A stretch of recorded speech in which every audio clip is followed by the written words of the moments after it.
There are certain topics within high-level science that spark the interest even of the average everyday person or of the more casual student of science. One of them is the question, is evolution still an ongoing process? Or have the forces that drive evolution somehow slowed down or plateaued? Many people think that since humans living in the here and now, on a fundamental biological level, are the same as their earliest Homo sapien ancestors, who emerged roughly 300,000 years ago, evolution has somehow slowed down or stopped. Yet, more educated students of science will say that there is no reason for evolution to arbitrarily stop at a specific point. Further, it takes thousands, sometimes even millions of years, for noticeable, large-scale changes within a species to take place. Yet this raises the question, are we currently living through the midst of some evolutionary rift? Or is that something that won't come about until long after we are gone? Either way, how will evolution turn out for our far-flung descendants living hundreds, thousands, or even millions of years in the future? When you broaden this question to apply to all living species, it begins to take on an even more interesting element. We see the effects of evolution, at least on the level of microevolution, all around us. For example, in one city in England, there was a specific species of moth that were commonplace in the woods just outside of that city. They came in two varieties, one with black wings, the other with white wings.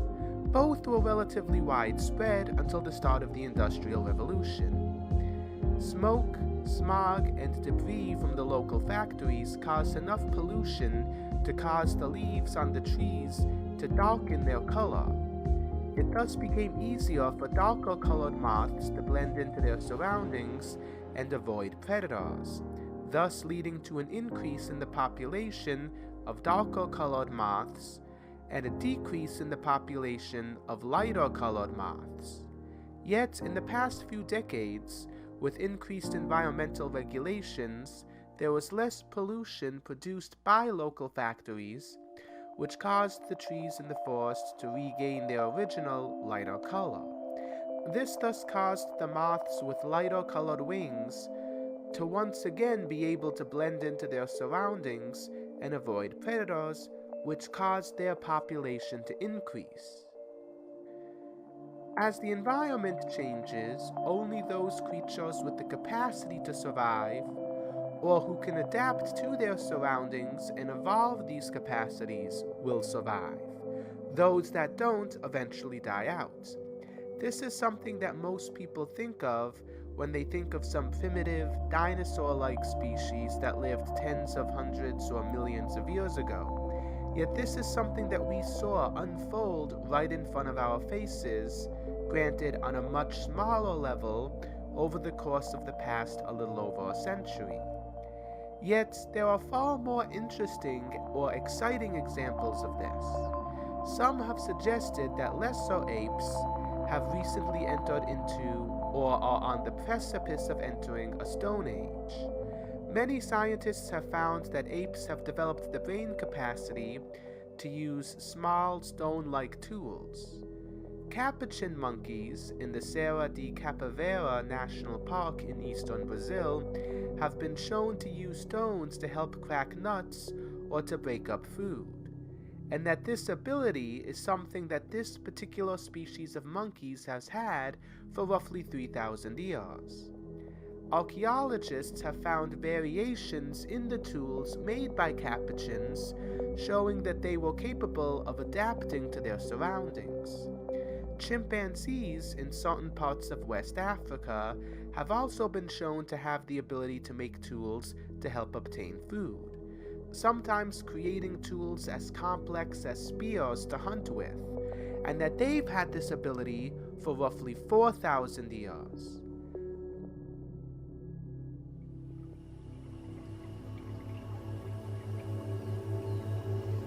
Many creatures, ranging from beavers to bees to ants, are capable of making tools or artificial structures. Yet certain species of apes are starting to make things that more closely resemble what humans think of when they think of tools. And humans have the capacity to build large-scale structures, such as buildings, machines that run on electricity or the byproducts of chemical reactions, computers, spacecraft, etc. What we see with creatures such as ants and bees is the basis for the neurological or cognitive framework to create tools, or, put another way, such neurological or cognitive frameworks in their earliest, simplest form. What we see with certain types of apes are creatures that are making the transition from not having the ability to make tools, or only having the capacity to make simple tools, to having the capacity to make more advanced tools. Many scientists thus suggest that this sheds some light upon the process whereby humans developed tools, and that this gives us a glimpse into what the earliest human tools may have looked like.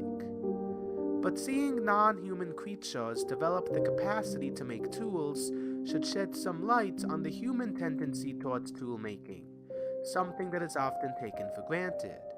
Humans have, for thousands of years, lived in a world of machines and large-scale infrastructure. Even those who live in primitive societies with relatively simple technology, it's almost universal that humans develop some sort of technology or some sort of infrastructure. And as human society progressed, our capacity to build larger and larger structures, or more and more advanced technology, only grew. It's so widespread that it is easy to forget that it wasn't always there, nor was its development an inevitability. Just think, for example, about all the creatures that lack the capacity to build, or that lack any kind of technology. Tools, technology, and buildings are not things that occur in nature. Their existence derives, in a sense, from the manipulation of nature. We cut down trees or mine rocks or stones from the ground, and we carve the wood into a particular shape, or we use a stone for something that it isn't normally used for. This thus leads to the question, what is the relationship between nature and technology? Some have argued that the proliferation of technology separates us from nature, and that this has profound negative psychological and sociological effects. Humans, as a species, emerged at a time in which technology was either non-existent or very limited. On a subconscious level, humans are used to, and even expect, such a state. Technology represents the creation of artificial experiences and artificial circumstances, that is, those that don't occur outside of civilized societies, those that don't occur in nature, those that occur because of the manipulation of nature. And this slowly wears away at man's psyche. This can be seen in a 2018 article from the British Journal of Psychiatry. Those who conducted the study looked at a series of communities and judged them, or categorized them into groups, from the least urbanized to the most urbanized. Those who lived in the most densely populated urban regions had between a 68 and 77% increased risk of developing psychosis, and had between a 12 and 20% increased risk of developing depression.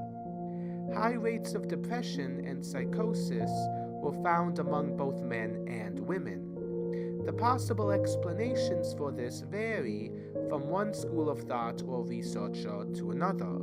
Some have suggested that living in cities leads to greater levels of stress and lower levels of social support, which in turn leads to a greater amount of drug usage and therefore leads to the creation or exacerbation of various psychological disorders.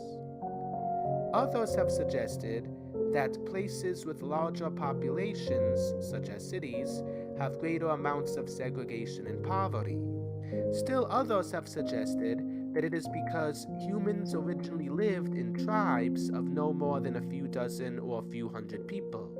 Yet, in cities with tens of thousands, hundreds of thousands, or millions of inhabitants, it is impossible to form the same depth and quality of relationships that you see in smaller social settings. This, combined with the increase in sensory stimulus from the constant activity, bright lights, large buildings, car horns honking, machines moving, and people talking at all hours of the day and night, is not a healthy mental state for man. People don't realize when they live there, but when you're in a place with giant cement buildings, that are tall, you're in fight or flight the whole time because Really?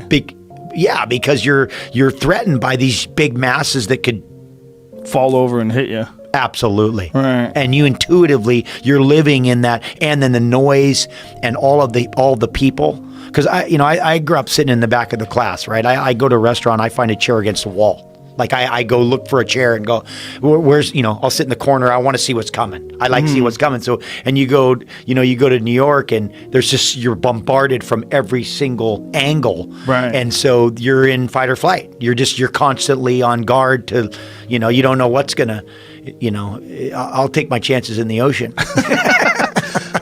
I mean, genetics are complicated. I mean, obviously, on some level, modern society is very successful. We have 7 billion of us. But as wealth goes up in a society, as modernity goes up in a society, the suicide rate goes up. The depression rate goes up. Schizophrenia goes up in urban environments. They're not good for the human psyche. We evolved to live in groups of 30, 40 people in a harsh environment, totally interreliant on one another for survival. That creates a huge amount of equality within a group and loyalty within a group. That's what we are designed for genetically. Modern society allows the individual to be independent from the group, which is in some ways a great liberation. In other ways, it can lead to a profound alienation and depression. Yeah, it's just a very confusing thing, it seems, for people to be amongst so many people, but to be alone. Yeah, I mean, we're not wired to be confronted with strangers all day long. And I live in New York City, and I love New York City. But all day long, you encounter strangers, and you don't recognize anybody. So you can be alone in a crowd, which is not something that human beings have experienced until quite recently in their history. People have made similar arguments about social media. In the same period of time in which access to social media increased, mental health issues among teens and young adults has also increased. Some have argued that this represents a correlation without any evidence of direct causation. Nonetheless, some surveys have found that a college-wide access to Facebook, for example, leads to a 7% increase in depression and a 20% increase in anxiety disorders. Some have suggested that an increase in mental health issues among frequent social media users is the result of what is known as fear of missing out. Being connected to large groups of people and being aware of their every activity leads one to fear missing out on some important or trendy event or fashion that one's peers are taking part in. This leads to such issues as an increased risk of alcoholism, taking part in risky behavior, and increased rates, or at least an increased risk of depression. There is also a larger philosophical problem. I remember one person I know saying, "The purpose of science is to push the limits of reality." This seems to strike me in a strange way. Mainly because, as a Catholic and as a Christian, one common criticism of modernity is the fact that it leads to the belief that we have the power to manipulate the world around us for whatever purposes we desire. And this manifests itself in a variety of different, sometimes deviant manners. For example, around the time the former Olympian Bruce Jenner came out as transgender, Bishop Robert Barron published an article in which he stated that the transgender movement was the inevitable result of modern philosophy, which traces many of its tendencies back to the 17th century French philosopher René Descartes. Descartes believed that the mind, or the spirit, was of a higher ontological order than matter, so much so that matter could be manipulated or reorganized according to the whims of the human mind. Modernity was thus rooted in the attempt to conquer and manipulate nature rather than to live in harmony with it. If this is the case, then why not change one's gender identity or even alter their basic biological makeup? Such sentiments are actually quite widespread among intellectuals. One history teacher of mine said that the difference between the classical, modern, and romantic view can be summarized in the following manner. A Christian sees a patch of wilderness and in it sees a gift from God. A romantic sees a patch of wilderness and in it sees God himself. But an Enlightenment thinker sees a patch of wilderness and in it sees a future parking lot.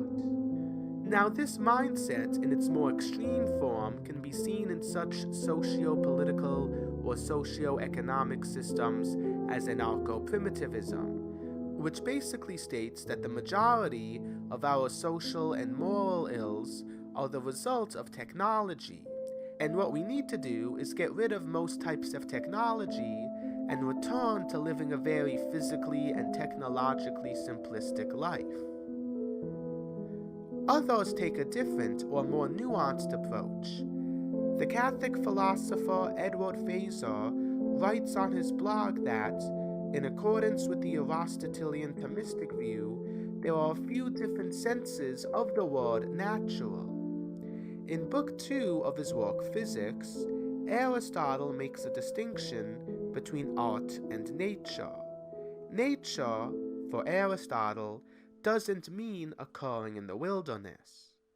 Or at the very least, it doesn't mean just that. The term nature means essence. Natural can thus mean at least two different things.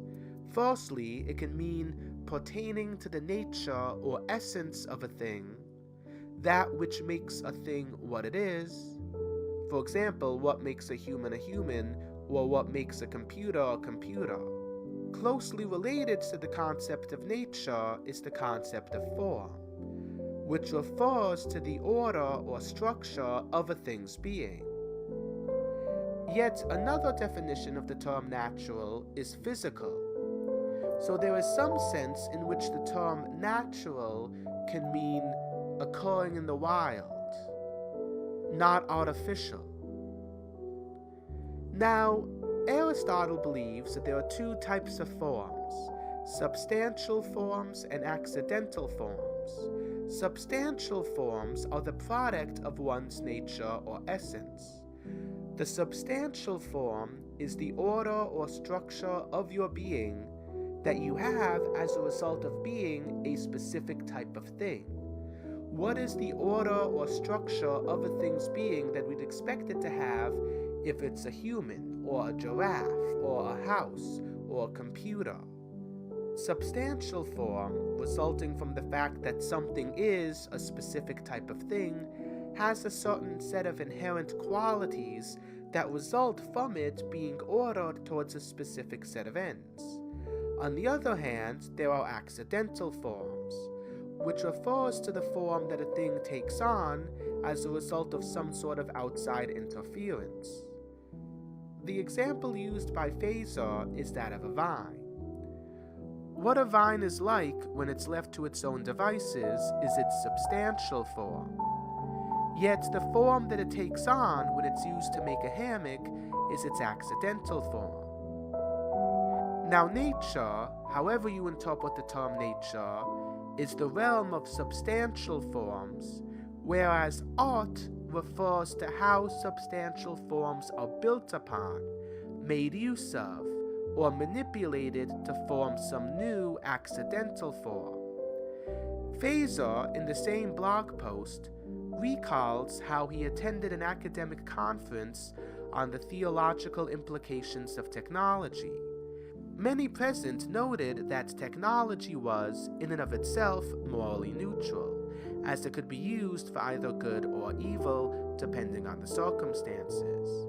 Yet one priest present, a scholar rooted in Thomistic thought, noted that while it is true that technology could be used for either good or evil, it is not inherently morally neutral, but is inherently morally good. This is because technology is born out of man's practical intellect, and is therefore in some sense natural.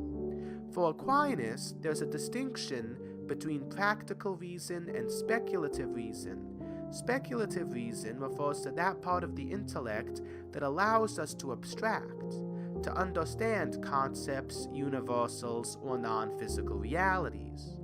Practical reason, on the other hand, refers to that part of the intellect that allows us to reason with regard to material, physical things that are immediately present to us.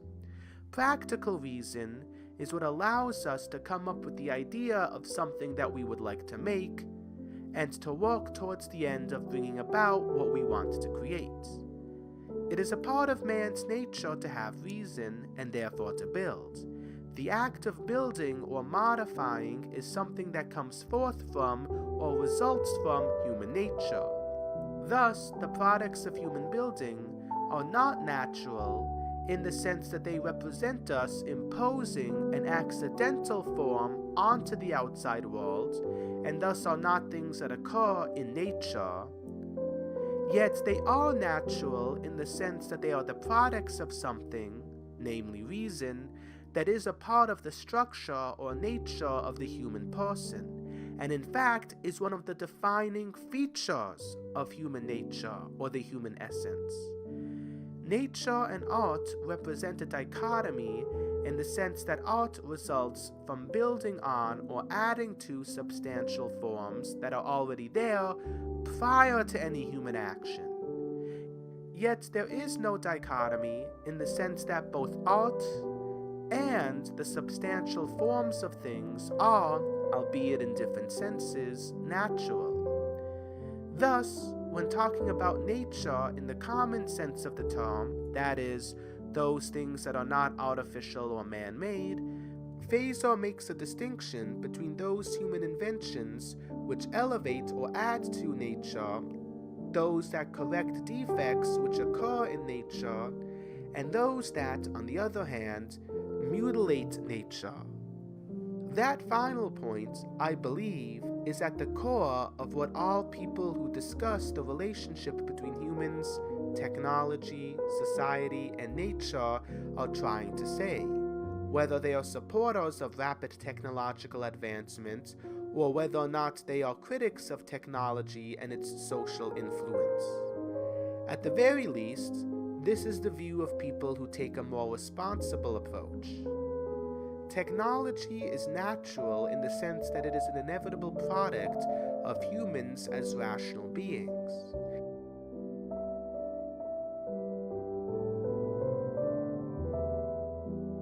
Yet technology is misused when it does more harm to either individuals or to God's creation at large than good.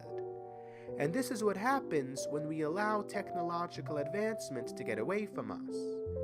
This can be seen when technological advancement outpaces moral advancement, something that many people have complained about with the rise of nuclear energy, for example.